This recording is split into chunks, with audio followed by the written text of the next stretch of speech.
One really important step while painting, and do this periodically, is to change the water. It will affect the models you paint. This is once again obvious, but this is for people who are beginning. So, clean your water.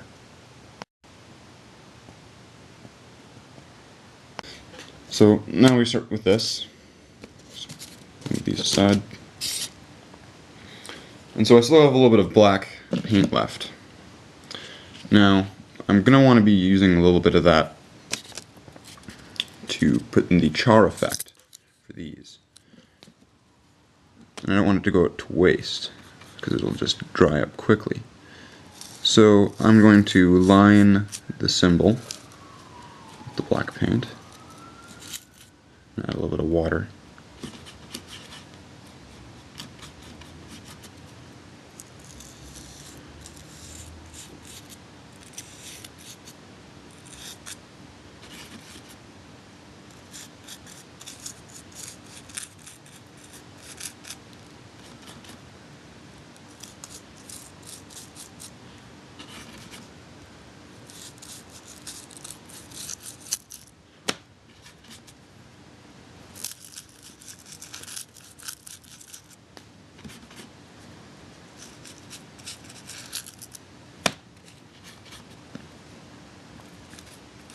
You're going to want to make sure that you avoid getting it on the areas where you've added the sand, because the scorch marks are only supposed to be where the symbol is. So if you get the black in the sand, you're going to have to paint. You have to paint over that with the whatever sort of color you're going to go over with that with, depending on what the ground type is going to be. I'm going to be painting this brown, so all the areas where it gets singed on the rocks there, I'm going to have to paint brown.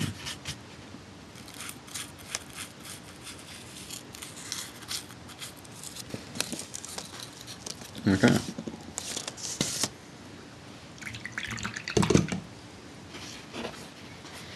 So now we let those dry, and then we add the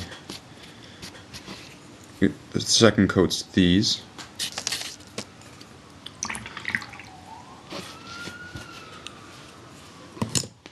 Now for the hill, other than the singe marks, we're going to be adding different types of browns.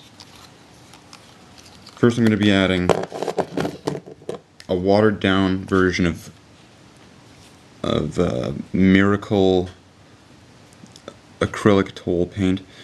This is burnt sienna. I'm not sure if you can see that.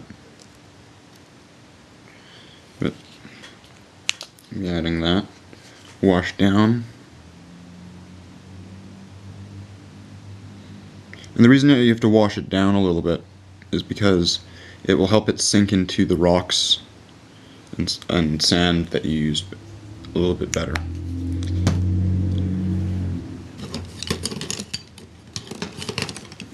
You're going to want to use a little bit of a bigger brush for this, because it's going to be brushing more large areas.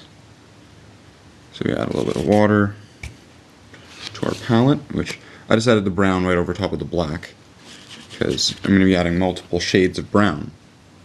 So having a darker brown isn't going to make much of a difference. So you just mix it with your brush. Mix it right in.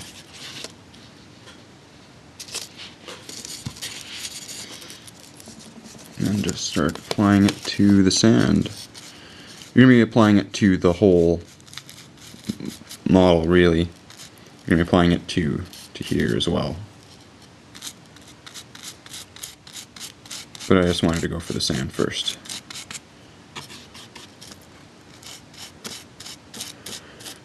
Now the reason that you want to paint the sand is because it locks it in. It really makes sure it doesn't fall off of the hill when your models are touching it.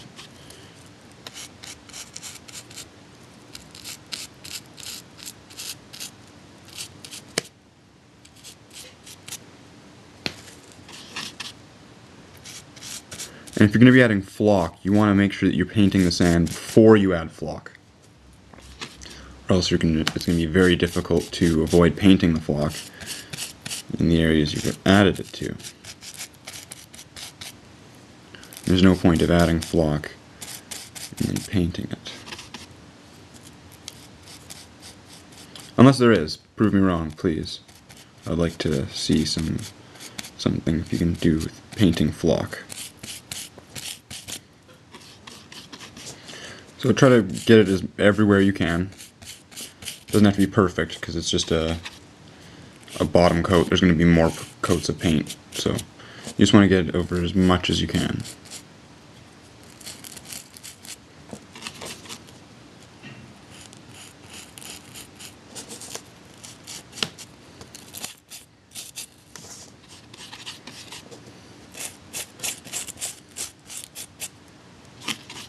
And yeah, sand's going to be falling off of this thing when you're painting it.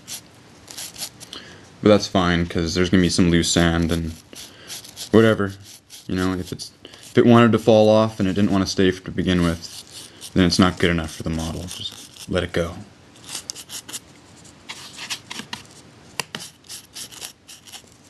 Okay, I'm almost running out of this paint, so I'm going to add a little bit more water.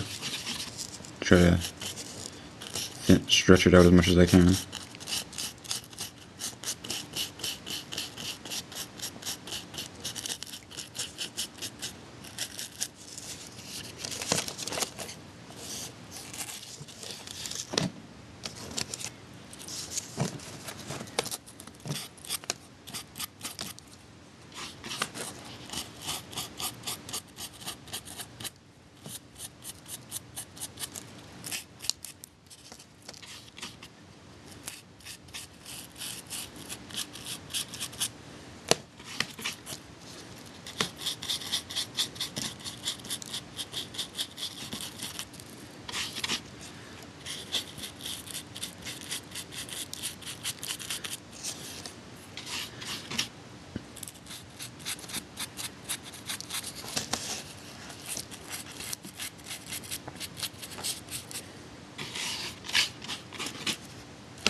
When you finally run out of paint like I just have here, you just do the obvious and just pour yourself some more paint.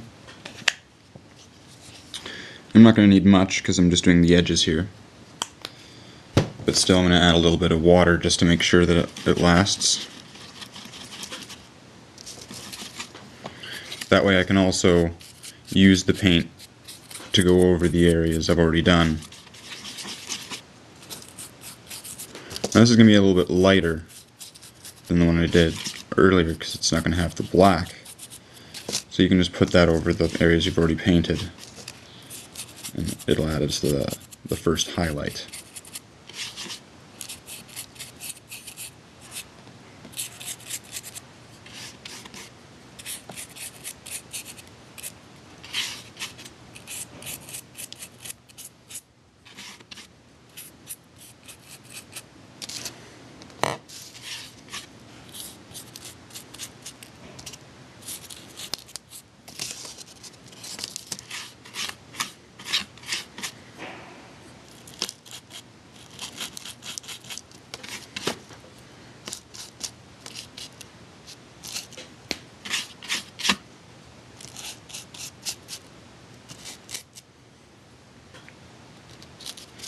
Okay, so let's wait for that to dry so we can add some more highlights.